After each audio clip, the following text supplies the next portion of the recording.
Je suis mort 2 fois, alors maintenant je parle debout. Je suis mort 2 fois. Pas symboliquement, pas métaphoriquement. Vraiment. Et quand tu es revenu de là, quand t'as goûté au vide absolu, à ce que les autres redoutent sans jamais oser y penser, quelque chose change à jamais. Tu perds cette peur qui paralyse tant de gens. Tu la regardes dans les yeux, tu lui serres la main et tu continues à avancer. Et à partir de là, tout le monde en face est surpris, choqué même. Parce qu'ils croient toujours avoir affaire à une cible facile.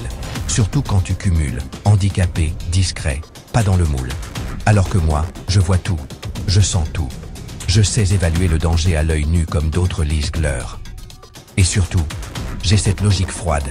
Si je suis condamné, je n'ai plus rien à perdre. Et si tu veux me faire tomber, je t'assure que tu n'en sortiras pas intact. C'est ma philosophie, la destruction mutuelle assurée. Tu m'attaques, je te fais comprendre trop tard que c'était une erreur stratégique. Je ne recule jamais, sauf pour mieux frapper.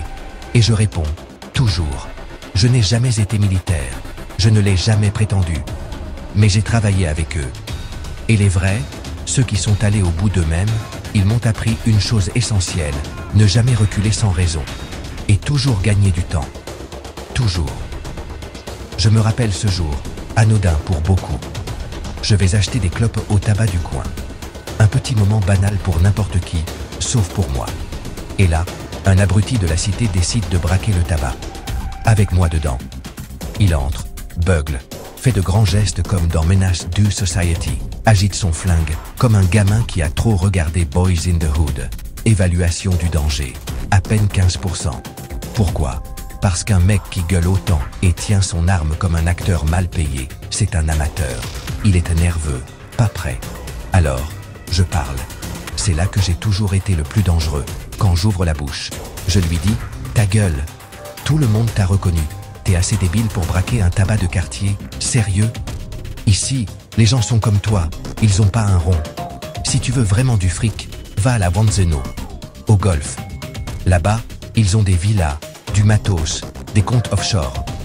Pas ici. Ici, tu vas repartir avec un paquet de Marlboro et la honte du coin. Et en plus, t'es tellement pas prêt que t'as même pas retiré la sécurité de ton arme, ignare.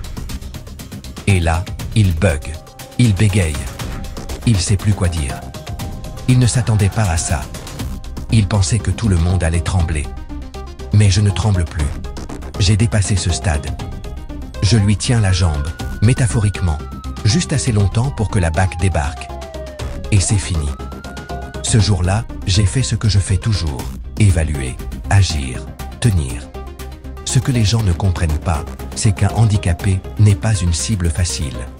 Pas quand il a appris à vivre dans un monde qui le méprise ou l'ignore. Pas quand il a traversé des choses que personne ne pourrait encaisser debout. On n'est pas des victimes, on est des survivants. Et les survivants ne s'effondrent pas face à un clown avec un flingue. Ils observent, ils trouvent la faille, ils frappent avec les mots, les gestes, la stratégie, et parfois, le silence. Moi, je suis en paix avec ma propre mort. C'est mon arme la plus redoutable, parce qu'elle me rend libre. Et cette liberté-là, elle fait paniquer tous ceux qui pensent dominés par la peur.